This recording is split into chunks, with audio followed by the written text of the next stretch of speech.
জয় রাধে। জ্বলন্ত সত্য চ্যানেলে যারা আমাদের বক্তব্য শুনছেন তাদের প্রতি আমার অসংখ্য প্রণতি ও সুস্বাগতম। আমাদের আজকের বক্তব্যের বিষয়, ধৃতরাষ্ট্র অন্ধ কেন। তো ধৃতরাষ্ট্রের অন্ধত্বের যে কারণ, তিনি জন্মান্ধ, কিভাবে তার জন্মান্ধের বিষয়টা আমরা তুলে ধরছি। যে মহারাজ শান্তনুর তার সন্তান হলো, সে হলো পাণ্ডু। তার মায়ের গায়ের রং পাণ্ডুবর্ণ হয়ে গিয়েছিল। সব আসের পর বেরিয়ে আসার পর মা জিজ্ঞেস করছেন, বাবা এই সন্তান কেমন হবে?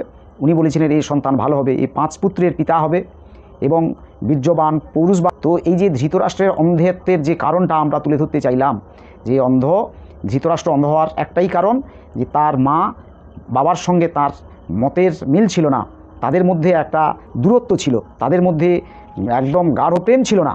সেই প্রেম না থাকার কারণে, তাদের মধ্যে একটা ডিভাইডেড পরিস্থিতি থাকার কারণে তাদের সন্তানের এই দশা হয়েছে।